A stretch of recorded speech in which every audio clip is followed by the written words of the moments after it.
आजकल देश के अंदर एक नया फैशन चल पड़ा है कि कोई भी आता है और अपने आप को लीडर बोल करके बैठ जाता है चेयर पे, किसी भी न्यूज़ चैनल पे बैठ करके इस राष्ट्र में समाज को दलित, शोषित, वंचित बोलने लगता है। आखिर वो होता कौन है ये बताने वाला कि वो दलित हैं? दलित की क्या परिभाषा है? आखिर वो न्यूज़ चैनल पे बैठा हुआ आदमी ये क्यों नहीं बताता कि दलित की ये परिभाषा है तो इतने लोग दलित हैं, शोषित की ये परिभाषा है तो इतने लोग शोषित हैं, वंचित की ये परिभाषा है तो इतने लोग वंचित हैं।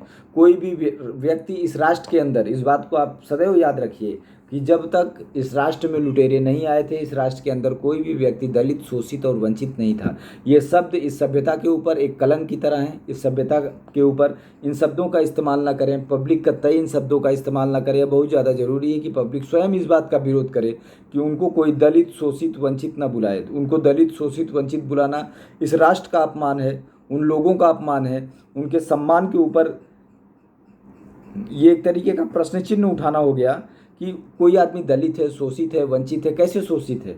अशोषित है तो शोषण किसने किया है?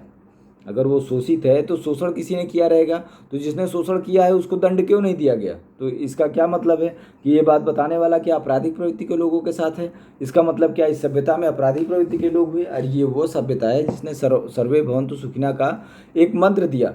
सर्वे भवन्तु सुखिनः का मंत्र देने वाली सभ्यता के अंदर कोई भी दलित, शोषित, वंचित कैसे हो सकता है? हाँ, दुनिया में कालखंड है, होता है, कभी कभी आक्रांता आ जाते हैं, हमारी व्यवस्थाएं छिन्न भिन्न हो जाती हैं, मार्केट के जिन क्षेत्रों पे हमारा अधिकार होता है वो समाप्त हो जाता है, कुछ घुसपैठिए उस पर कब्जा कर लेते हैं, कुछ धूर्त लोग होते हैं जो पूरे सिस्टम को नष्ट कर देते हैं। वो सिर्फ पब्लिक के पैसे से टैक्स इकट्ठा करके उसी पैसे में खाने जीने में लग जाते हैं। भारतीय व्यवस्था में कुछ समाज हुए जो यहाँ पे कार्य देखने वाले राजवंशों को प्रभावित करके और उनके सेवादार के रूप में अपने आप को स्थापित कर लिए और एडमिनिस्ट्रेशन में लूटपाट करते रहे, और उन्हीं की वजह से ये राष्ट्र पीछे गया। हकीकत ये है कि ये राष्ट्र पीछे क्यों गया?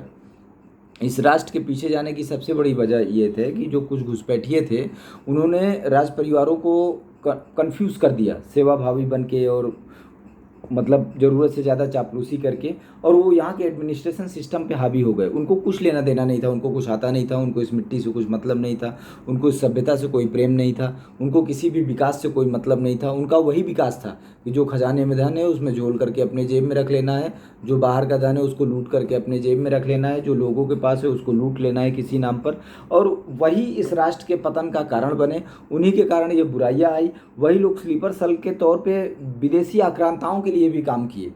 विदेशी आक्रांता ऐसे इस देश को नहीं लूटे, कुछ इसी राष्ट्र के लोग उनको रास्ता दिखाए कि डाका कब डालना है, निकलना कब है। क्योंकि पहले ऐसा सिस्टम तो हुआ नहीं करता था, सेना किले में है, और इस राष्ट्र के अंदर एक चलन था कि अगर युद्ध भी किसी में हुआ तो दिन में होता था, सूर्यास्त के बाद युद्ध भी नहीं होता था। तो वो इस तरीके से मतलब एरिया तलाशी लिया करते थे और पूरा छानबीन करके रात के समय में, उजाली रात के समय में उनसे अटैक करवाते थे, लूटपाट करते थे उनके साथ और निकल जाते थे। नाम था कि विदेशी आक्रांता है। हकीकत ये था कि कुछ ऐसे अराजक तत्व जो समाज में वक्त के साथ घुल मिल गए। अब घुल मिल करके उन्होंने इस सभ्यता का चोला ओढ़ा और इस सभ्यता में अपने आप को स्थापित करके ज़बरदस्ती का, क्योंकि उन्होंने सबसे पहले राजसत्ता के इर्द गिर्द अपना दायरा बनाया, राजसत्ता के दाएं बाएं रहे, उनकी चापलूसी करके, उनको कंफ्यूज करके और इधर उधर आगे पीछे दौड़ भाग करके इस बात को स्थापित किया कि नहीं, मैं इस बात के लिए एकदम परफेक्ट हूँ और मैं ही इस राष्ट्र की सेवा तहे दिल से करना चाहता हूँ।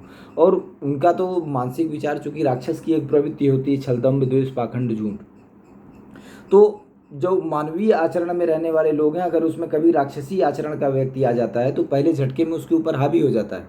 क्योंकि सबसे बड़ी बात ये होती है कि जो मानवीय आचरण का इंसान है वो सही रास्ते का चयन करता है, पर जो राक्षसी प्रवृत्ति का इंसान है वो प्रवृत्ति में सामने से व्यवहार अलग करता है पर उसकी प्रवृत्ति कुछ अलग ही होती है। तो उसको ट्रैप करते करते, समझते समझते सामने वाले को वक्त लग जाता है, तब तक वो कुछ ना कुछ उथल पुथल कर देता है।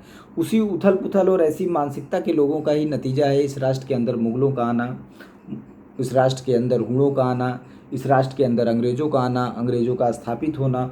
ऐसे ही लोगों ने इस राष्ट्र में लूटपाट करवाई, चाहे वो जो भी आक्रांता आकर के लूटपाट किया हो। किसी में इतनी हिम्मत नहीं थी कि वो सामने से सेनाओं से भिड़ जाता, किसी में इतनी हिम्मत नहीं थी कि वो किसी राज्य से भिड़ जाता। अगर आप देखेंगे तो गजनवी ने दुनिया भर के अटैक किए, पर आपने कभी नहीं सुना होगा गजनवी ने अटैक किया और उसका युद्ध हुआ। युद्ध क्यों नहीं हुआ?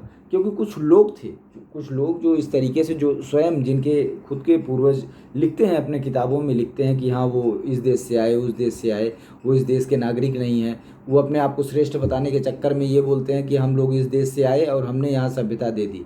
मतलब जाहिलाना हरकत का भी एक हद है। खैर, छलदम्ब द्वेष पाखंड झूठ रखने वाला इंसान ऐसा बोल सकता है, उसमें ताज्जुब की बात नहीं है। तो बहुत ज़्यादा ज़रूरी है कि हम ऐसे लोगों से बचें, ऐसे लोगों से दूर हों, ताकि ये प्रॉब्लम दोबारा ना आए।